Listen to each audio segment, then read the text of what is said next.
So I'm so excited to be joined today by John from the Redress Movement. Let's just kick it off with some short introductions. I'm Martha Grant. I'm the Director of Product Strategy here at Action Network and Action Builder. John, do you want to introduce yourself? John P. Comer. I'm the National Organizing Director for the Redress Movement.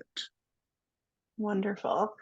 Before we dig into more about the Redress Movement and what it is, I would love you to share a little bit about your story. How did you get into organizing? What was your journey to being part of this space?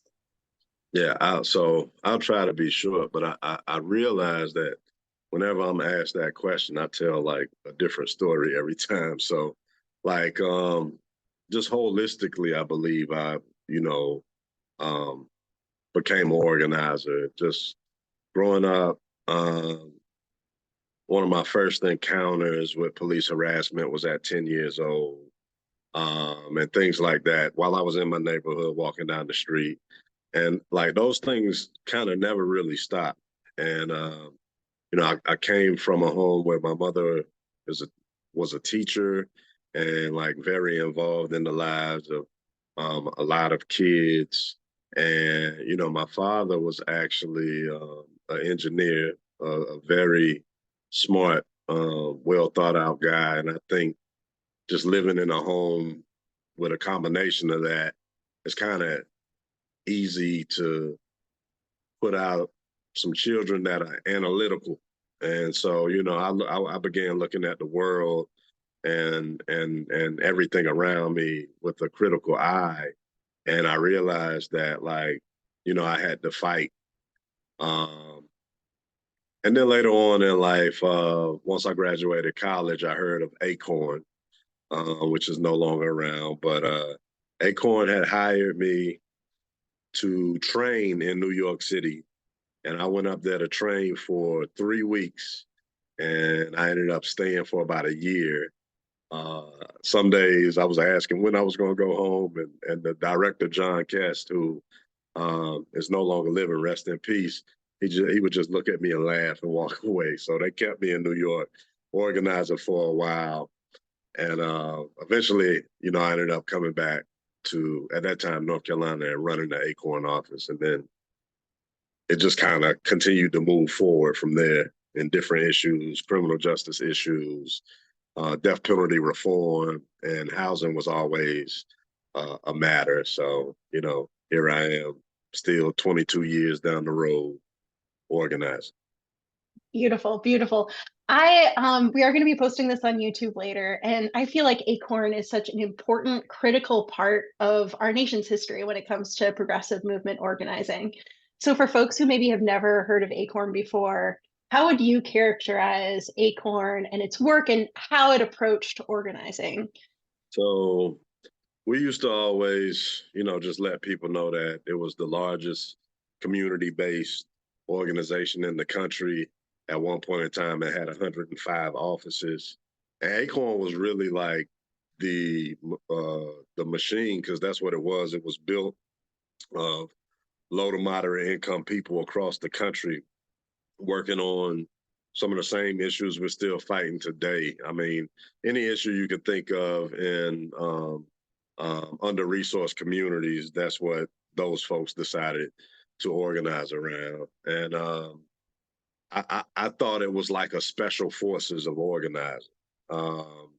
And, everything wasn't laid out and clear because you were expected to pick up on it. If you were an organizer or had an organizer's mind, you would pick up on it. But the trainings, the observation days, I cut my teeth in New York, as I said, and New York was one of they used to say it was the best organizing office between New York and New Orleans and maybe Houston or Dallas. But, you know, very door-to-door, grassroots, in your face, strategic, but building with everyday people type of organization.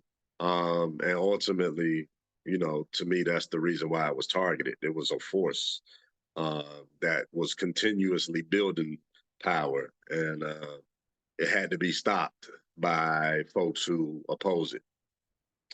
And Yeah. ultimately, because it was an organization that was ultimately ran by bleeding heart activists, I just don't think it had the structure to withstand a political blow that it withstood, because there was, it was just a lot of good people doing good work. Yeah. Yeah. So we've talked a little bit about your journey. I want to get back to your journey too, but can you talk a little bit about what the mission is of the redress movement and also how you wound up getting involved? So, so the Redress Movement is an organization that's put in place to help to create a new movement around the results of segregation. Uh, redress pretty much means to go back and fix, and ultimately is connected to so many of the issues that we're working on today. So it's an organization that doesn't. It's a black led organization, but as far as the movement, it's about being multicultural. So we involve folks from white suburban communities in some of the cities and states that we're in.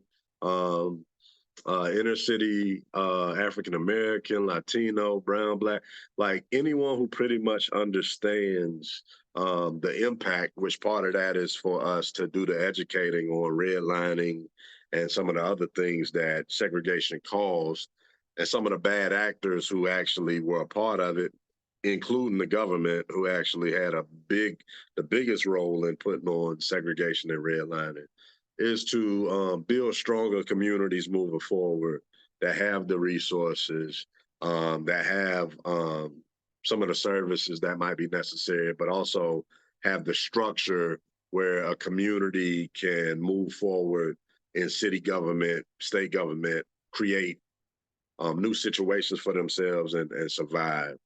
Um, and so I got involved with the redress movement. I was running an organization that I created called the Architects of Justice, and I was just contacted by someone, a good friend of mine who's also an organizer, um, and he just sent me an opportunity, and I had got on the phone with one of the board members, Michael Ansara, and had a very good conversation with him. And sometimes like organizing conversations can go on, and that's kind of what that conversation felt like. And then I met Dr. Tiffany Manuel, who's another board member, and the organization was brand new, so I got to come in and help as a consultant to help bring together the structure of the organization. And honestly, that's what I'm used to doing, is building from the ground up. So I became very aware of what the culture was going to be like and the people I was working with. So I felt like I made a comfortable decision to work for them once they offered me the position, and we became this official 501c3 organization. Beautiful, beautiful.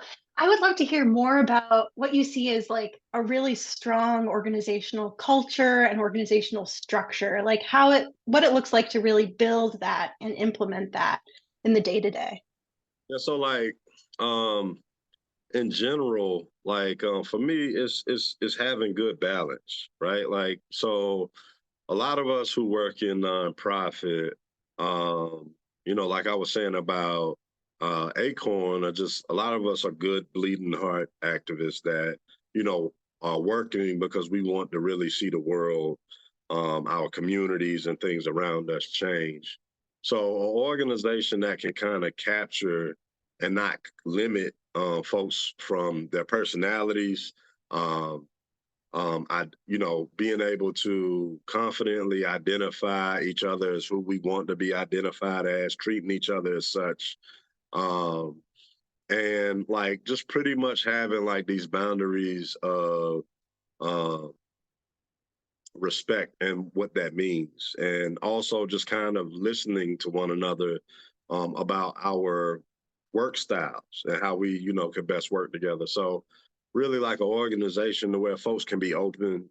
um, we understand that like this isn't our complete life. We have families at home, or we have other responsibilities, and being around real people who may be managing the organization, but truly understand, like, you know, we're living life, and we're trying to change a part of life. But on the other end of it, there still needs to be a structure, a flow to it, to where teams have great communication between one another. Um, and like honesty is something that we agree upon up front. Um, understanding, um, we're serious about deadlines. We're serious about reaching our goals. So all the while we can have fun, we can laugh, and every second of the day doesn't need to be so tense. But understanding there are times to where it's going to be tense, and I call it crunch time.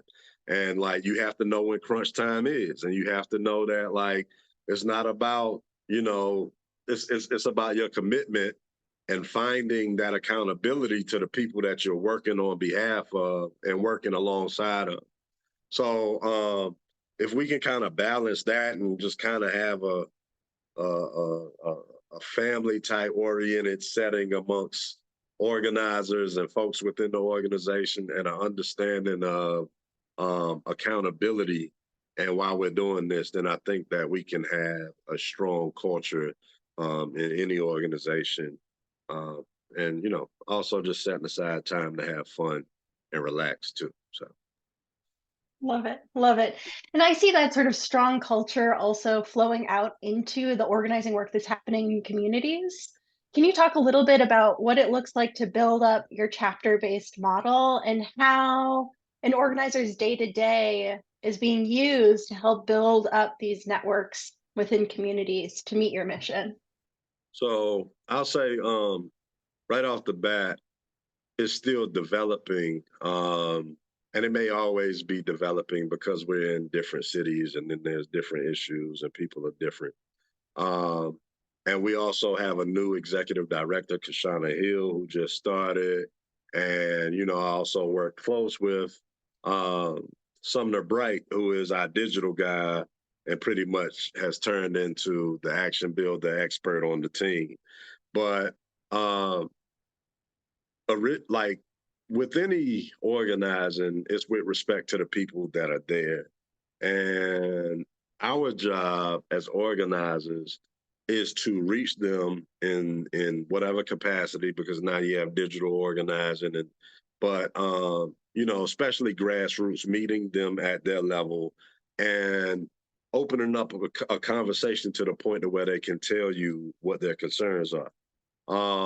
And so pretty much you can mark that as surveying the community.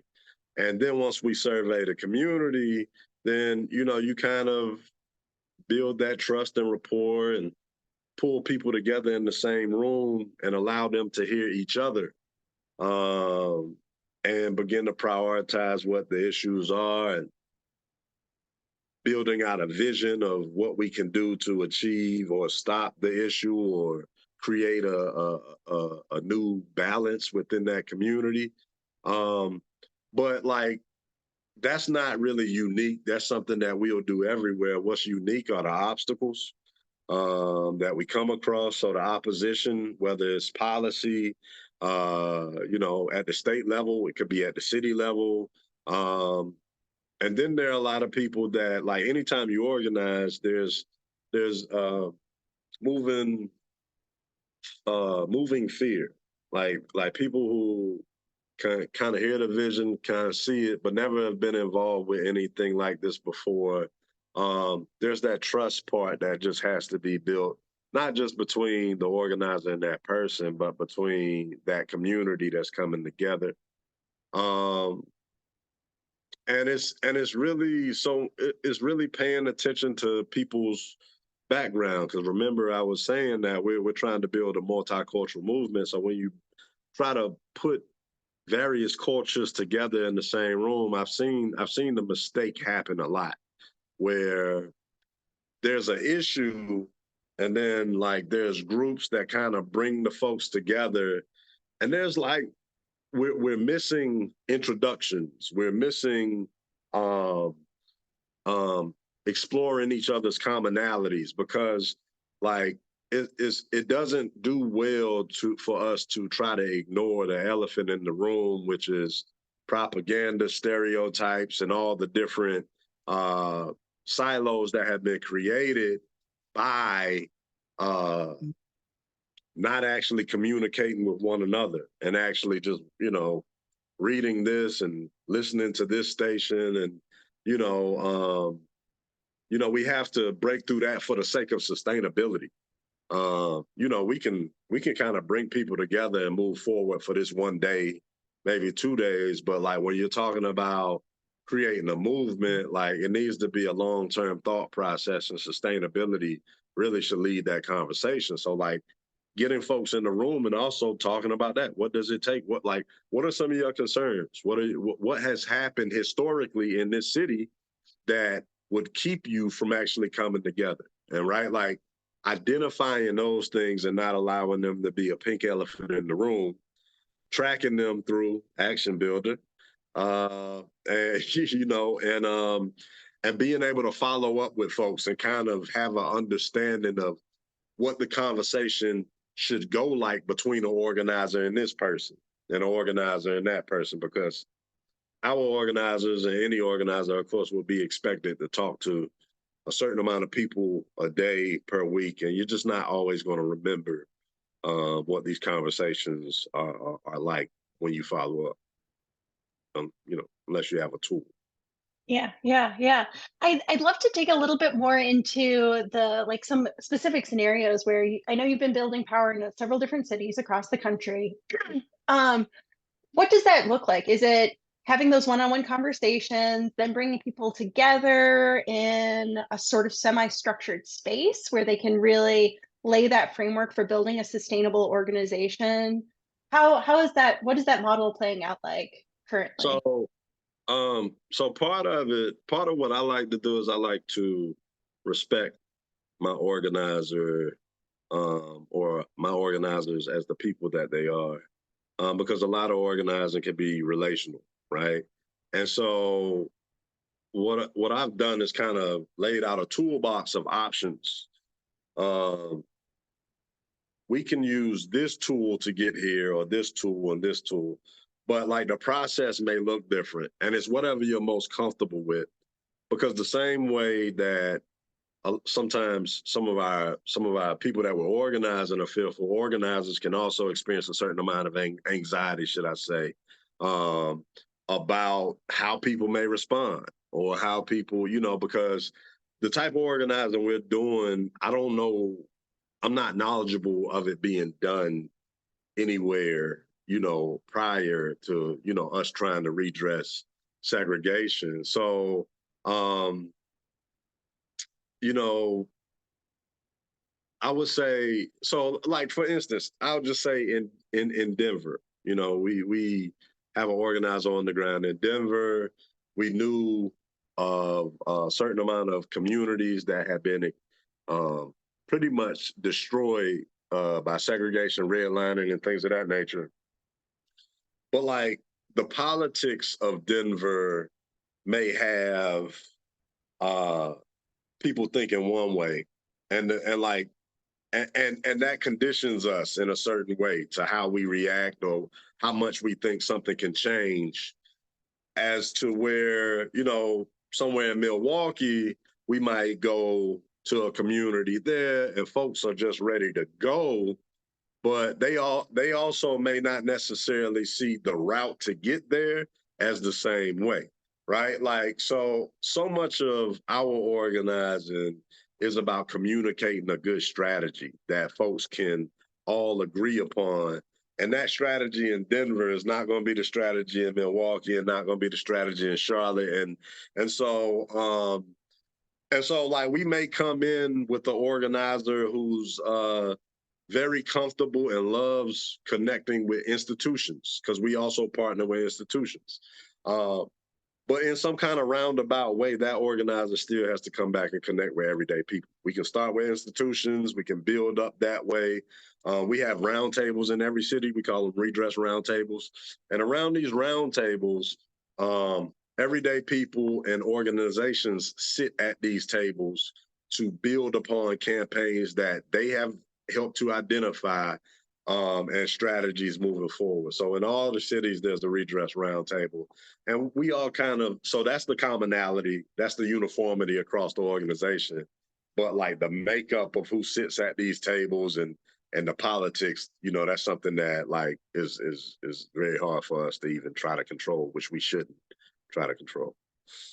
I love that. I feel like something that is so often missed when we're talking about organizations, progressive groups, is like recognizing that everything is actually about people and the particular strengths of the particular people who are there and present, Yeah, and the relationships that they're building and holding, those trustful relationships that they're building and holding. Um, definitely. we do have this interesting question in the chat that I think could be answered in a whole bunch of different directions. I'm just going to read it out loud and then add a little bit to it. So we've got a question from Stacy. How do you deal with those who are ruled by emotions? The ones where emotions are running too high and it seems they are not listening to understand, but to react. How do you get through to them? Is it possible? And I think there's two directions that I'm particularly interested in hearing your perspective on.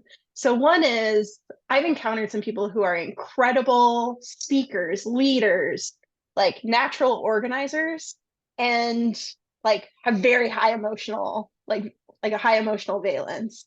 And so tapping their energy and talent and working with them to develop that, but also like dealing with a situation where like sometimes it can be highly reactive.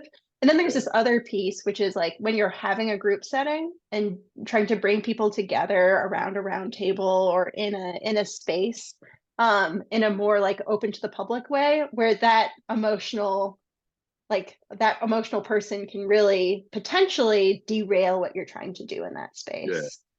So I love this. So like, especially like in my organizing prior to Redress Movement, this was always, um, it always comes up. So an organizer also kind of has to make sure that they're not so hands-on about who's the vocal leader. Um, so when you bring these folks together, conflict is going to arise.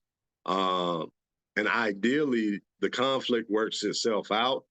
Um, and I'll just say that like if there's a person that you have identified that's highly emotional, that means that other folks in the group also may identify that person as highly emotional.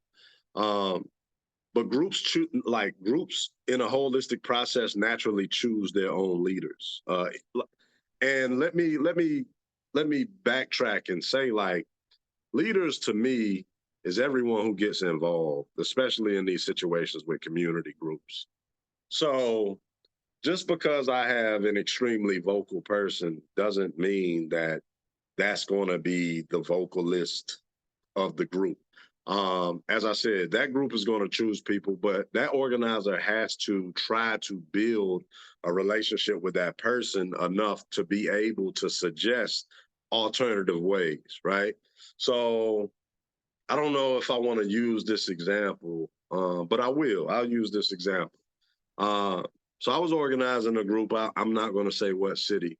And I had a person who loved to speak, also loved to be in front of the people and entertain people. Um, and this person had a hearing aid that they would not wear, right? And so that impacted their speech, and that also impacted how they sound. So um, I was I built up a relationship enough with them to use an example of my grandfather who also never used his hearing aid. And I would say that I would tell this person, what you're saying is very important. And I really meant that. What you're saying is very important to the group. But potentially because you're not using that tool that actually helps you communicate, it's now downgrading your communication as if you're saying something that's not important. So do you actually want your words to have the weight that they really need to have? That person said yes. And so when that person started wearing that, hearing aid, you started to see a transformation in people listening and the respect level and things of that nature. Um, Certain people are not always going to fit into the group. Sometimes you're going to have disruptors that just don't make it with the group. Um, Sometimes people come in with this idea of what they're going to look like within the group, and that's not necessarily the case. But it's very important for that organizer to have their toolbox and that idea. So, there was another person that I talked to in another situation uh, where they were that very vocal person. And I said, listen, I said, if we had a toolbox and you were a tool in this toolbox, you'd be a sledgehammer. They like that, right? They like that. Yes, I'm a sledgehammer. I said, but guess what? You're swinging the sledgehammer in the wrong part of the room. You're going to knock down all the walls that we built up. And now we're going to have to rebuild the house that we did. So at this point in time, you can't be a sledgehammer, right? You have to go back into the toolbox. And when it's your time, guess what? We're going to call you and we're going to let you tear whatever wall down that we need to get past, because that's where you fit in, right? And this is where we can use you in this operation. So identifying the assets that people have, and that's where it's very important for the organizer to have one-on-ones and build individual relationships with the folks that they're organizing outside of coming together in a meeting, because there has to be that communication that helps people improve within their leadership development structure. So if you don't have, and like leadership, like sometimes people look at leadership development as this set training structure. And I don't like to build groups that have such structure to where, if you work 9 to 5, I don't want you to feel like you're coming to another extended meeting from your job, right? And so, like, I love for our meetings to feel like gatherings, and I don't call them meetings, right? They're gatherings. They're things that you should come away from and say, man, I'm looking forward to the next meeting. When's the next one? This was and that's that balance. That's almost that same balance that I kind of tried to speak of within the organization that we should be trying to strike within communities. People do not want to feel like they're in another uptight cookie cutter meeting. The structure still needs to be there, but there needs to be a fellowship, familial type of feeling for sustainability and for also like some type of therapy. Sometimes we don't know why people are getting involved. It's not always the actual issue. Sometimes people want to get involved because they want to do something positive. But it needs to be able to be something that they can come and say, like, hey, I think I met a new friend at this gathering that we had. And that's where the leadership development starts to spread and the camaraderie starts to come and the accountability starts to set in. And people start to feel not accountable to the organizer anymore, but to each other. I love that. I love that. It's so beautiful. And I see a bunch of labor folks here among the attendees, and that feeling of solidarity applies to all of our movement organizations with these meetings that we're trying to hold. They should be generative. They should have that feeling of camaraderie. And I feel like sometimes that gets lost when it's like, oh, we got to like check this box, Sure. or do this particular thing. Sure. One of the things that this also reminds me of is some folks have said like, oh, it would be so great if Action Builder had some sort of point system in it, or some way of sort of automatically changing somebody's assessment score, which is this color-coded score that we have about where somebody sits into leadership development. And when Right. people propose that, we try and gently say like, never. Right. Because it really is all about those one-to-one conversations. It's Right. not some sort of clinical by the numbers. If you do XYZ, then you do, Right. the next thing. It has to be relational. It has to be about the relationship and that one-to-one trust. Authentic organizing. Authentic. Mm-hmm. Yeah. Yeah. Indeed. Oh, yeah. Sorry. No, I was just saying, indeed. I was agreeing. Yeah. Yeah. Yeah. To talk a little bit more about the technology aspect, I would love us to sort of go back in time. And how did you use, like, the organizing has been happening forever. Effective organizing has been happening forever. When you think back on your days at Acorn, your days at the subsequent organizations where you built like effective, huge, awesome organizations that were making real differences in their communities, what did it look like really tangibly to track those one-on-ones and track those conversations? How did you do that?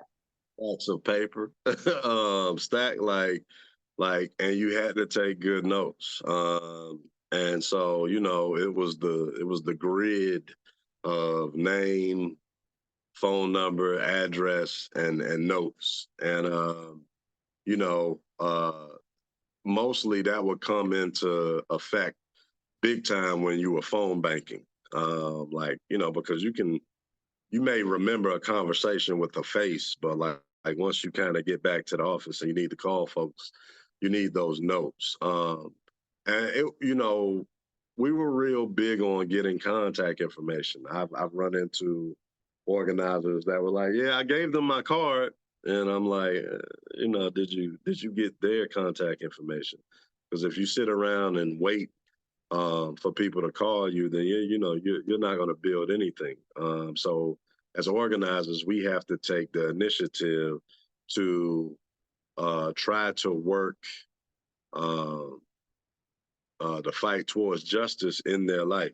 And it's not like we're doing anything wrong by trying to get people to recognize, like, hey, make some room for this because our non-action is the reason why these things are happening over here.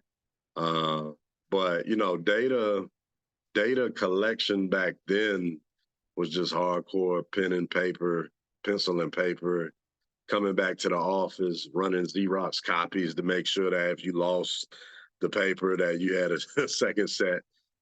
Maybe turning those Xerox copies into the lead organizer at that point in time.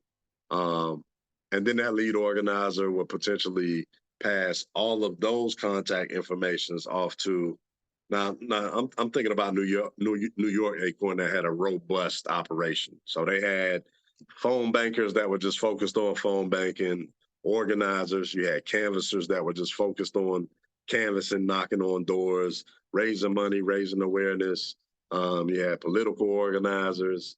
It was like this very laid out operation that made them effective.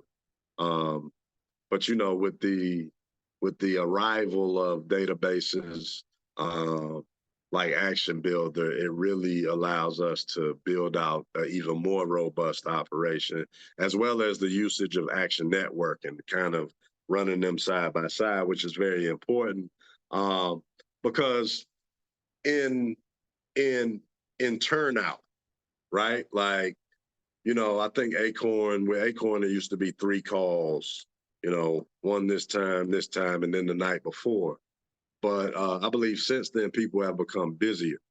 So the need for mass emails and mass text messaging right before the event is very important because people genuinely forget because things happen.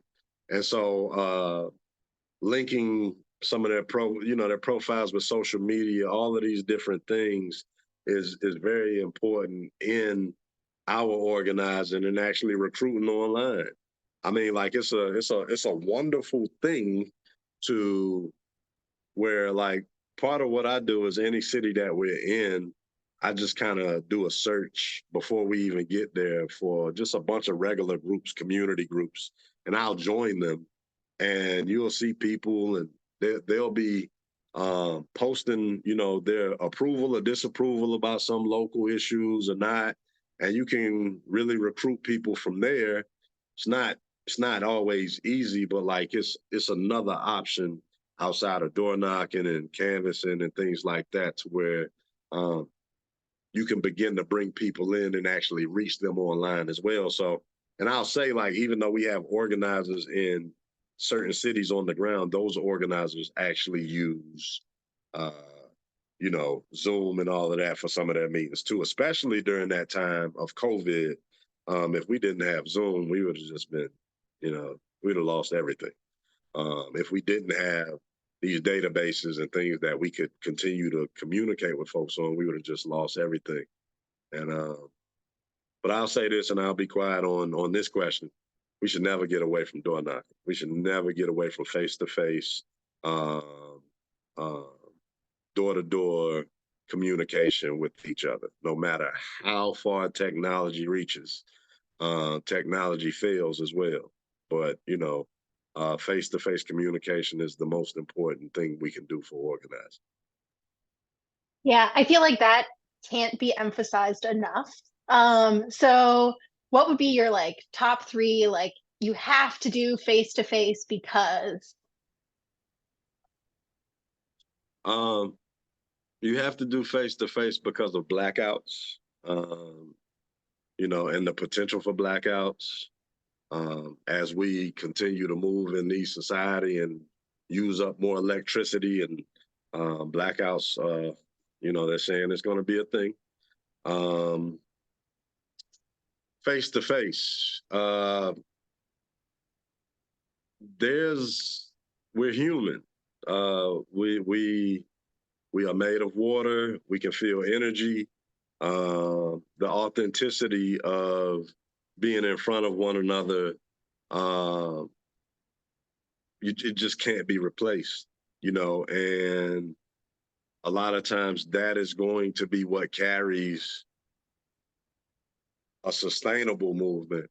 Now, you can kind of see that, like, with a lot of the social issues that have taken place recently, online has been a major tool to get people out.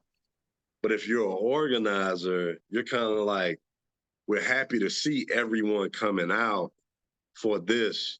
But like the organizer saying, how can we continue to get you coming out for this? Right. Like, and so those are moments. And, that face to face ability has its ability to capitalize on moments to push them into movements. Um, but once again, just that example alone, they went from online to in person. And that just shows the power of it. The in person is what actually helped to make some of the changes. It wasn't the online. The online was the catapult the folks being in person, right? Uh, so I don't know if that was two or three, but like you know, it's I feel like in person is just a thing of respect that we just can't afford to lose in our society. I also just kind of am concerned about us losing our way in communication with each other face to face because it's a very important. It's like a language within itself that we have to preserve. We have to preserve because how else will we actually, really show our power if we can't come together in person? I love that. I love that. And I think that's something that, it kind of ties into what we were talking about earlier too, which is when you have those in-person gatherings, you're creating this generative energy. You can't get that in an online sort of blank. You can't get that generative energy there. Exactly. And I'll say this, like, there have been marches. So I've heard a number of people say, uh, what are marches doing? What are we marching for? It doesn't work anymore. And then Mhm. those same people may see a march moving down the street, and it's a totally different response because of that energy and feeling the power of people coming together for one thing that can't be replaced. So, if you're out there and you don't agree that marches make a difference, they do. They make a difference in you. Um, they also help to change policy, but it's also a tool of recruitment on the other side. People want to be a part of making a change. And, sometimes people may not believe marches matter anymore because somewhere along the way, there's some disenfranchisement that has seeped in, and we all have to fight um, some of the remnants or some of the feelings of disenfranchisement from time to time. So, stay aware of trying to maintain a healthy mind for a social justice fight. Absolutely. I really want to open this up to Q&A, so feel free to drop your questions in the chat, folks, or in that Q&A, like those two little bubbles. But before we head into Q&A, John, I'd love to hear, your vision, dream, like in your dreams, 5 years from now, what does the redress movement look like? And Mm, how are folks from other organizations, we've got a bunch of labor, other folks in the room here, how would they be part of what the redress movement is building? yes. So first, I'll just answer. We look to partner with unions everywhere that we are, if they exist. And in Charlotte and stuff, we may not run into as many unions we have, but we all that unions, labor unions, are at the top of our list, because of the everyday people that work for the labor unions, and the amount of power and organizing that's already there with unions. So I think in the beginning, um, in one of our cities, we may have reached out to the unions a little too early without having the everyday people there first. So we're circling back and doing that now in one of our cities. But um, I have a lot of respect for unions myself. I've spoken to a lot, across the country, and I just love how unions are organized, and actually, like, people that are part of unions know how to have fun. And I just think that's very important for any movement, to be sustainable, right? 5 years down the road, as far as redress movement, I'll just say, like, we're looking to expand into a lot of new cities, um, which means having organizers on the ground. So by then we should be in, I'm guessing, a total of 30, between 30 and 40 cities. We also have a digital organizing team and a research team that reaches far. Uh, and we should have a number of wins under our belt by then. And we're approaching a couple of wins right now. And that's from only maybe a year and a half being on the ground. So we've been working hard. So I think the redress movement will be making a lot of good noise, sometime soon. Beautiful, beautiful. Let's see if we have any questions here in the chat. Any questions in the Q&A? Love the question earlier. Anybody have any questions for John? Any questions?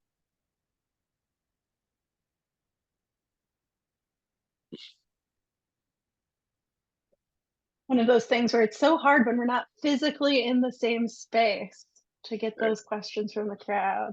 hope I didn't bore people. Can't ask you. You definitely didn't bore me. And I would guess that you haven't bored anybody else either. Um,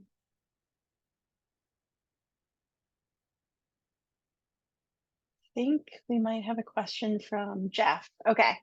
With the demise of Acorn, where should people go to get on the ground training and organizing, especially if you're thinking about, like, a young person who's like, I want to do community organizing, I want to do organizing on the ground?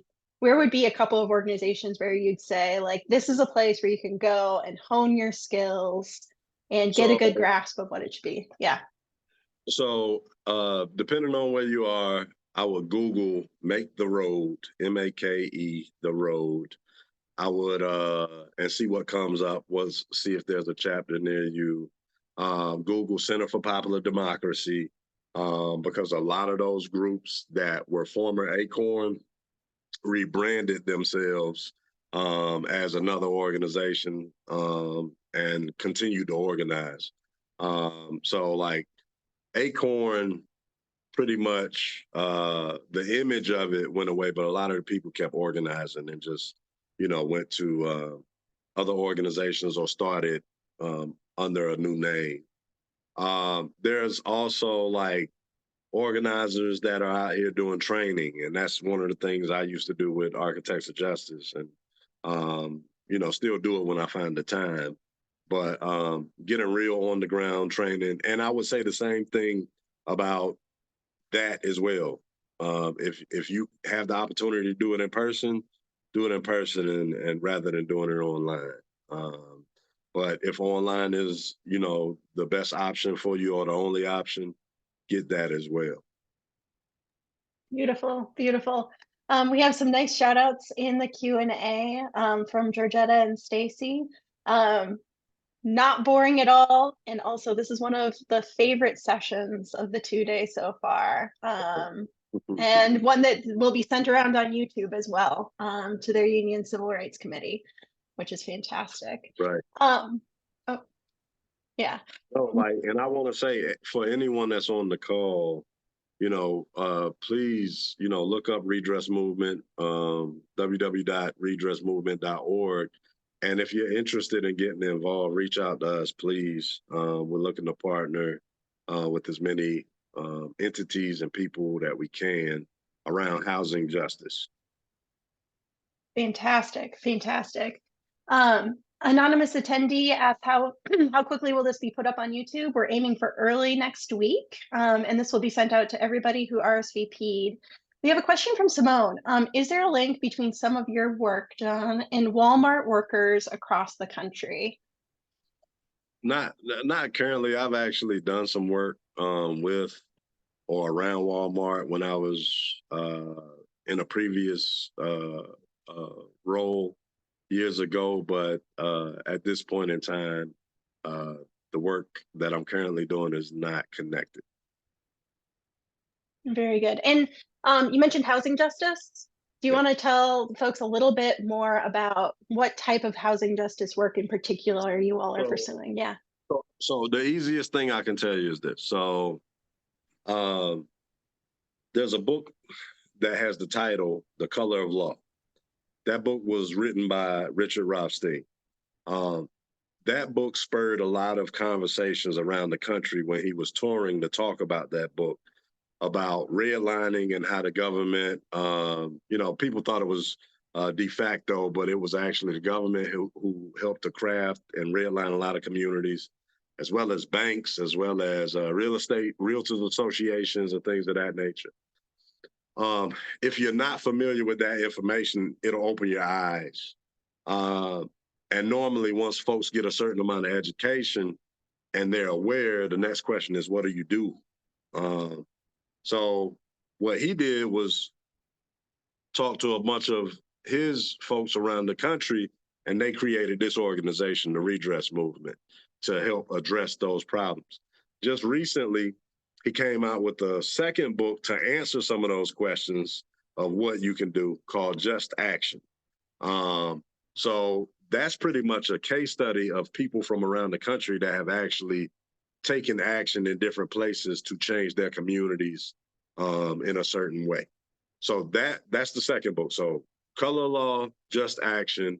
But ultimately, like, I think what folks have to understand is what issues of today were created by the issues of yesterday, and how it's a continuum, and why they need to be redressed, and then why they need to be addressed. And redress carries, it's a heavy word that can carry a lot of different routes to redress.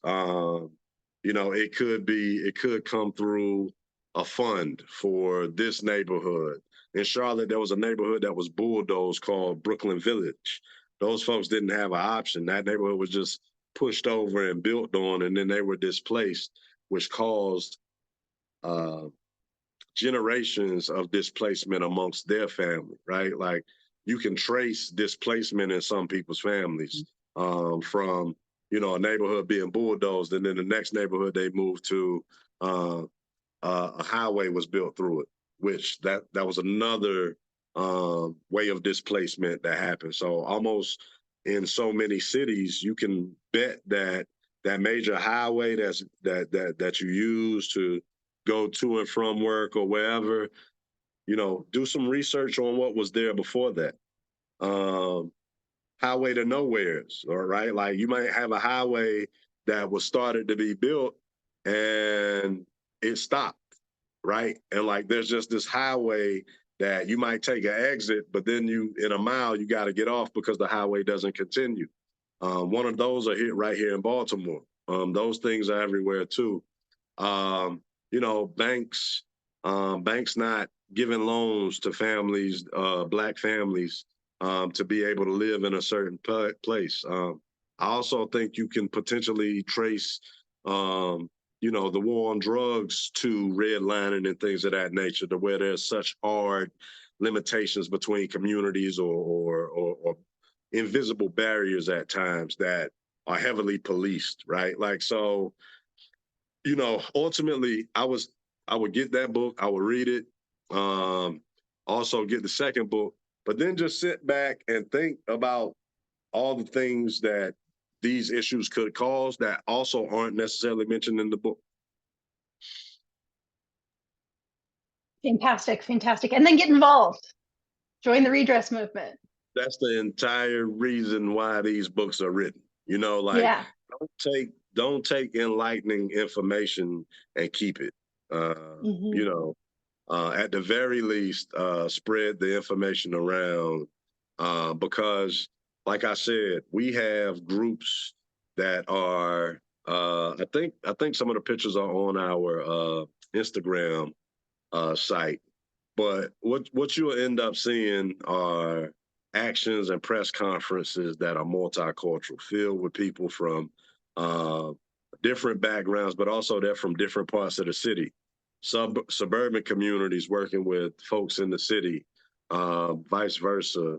Uh, you know, and so this is what we're, you know, this is we're building power to help to design our cities and restore resources in a way to where you don't have to worry about crime happening like it does and poverty and things like that, and schools just kind of not having the resources and being under resourced. But as I said, in every city you go to, it's similar, but it's not the same. So um, there we will have ways to figure out how to organize around whatever issue in your city. Beautiful, beautiful. I'm afraid we have to wrap up now. This was so wonderful. Thank you so much for being part of this conversation, John. Thank you so much for everybody for attending, throwing out your questions. I'm also just so glad that Action Builder and Action Network can be a small part of the redress movement's work. I think it is so critical that folks take this story back, take these learnings back, and then figure out how to get involved, and how to get involved in both your own cities, but also how to get your organizations involved in helping be a part of this movement for justice. Any closing words, John?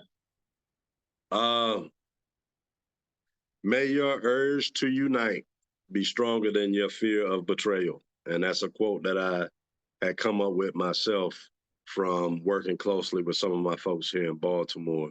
Um, do not allow fear to stop you from coming together for something that you know is wrong. Beautiful, beautiful. Thank you so much. And thank you, everybody. Have a good rest of your day.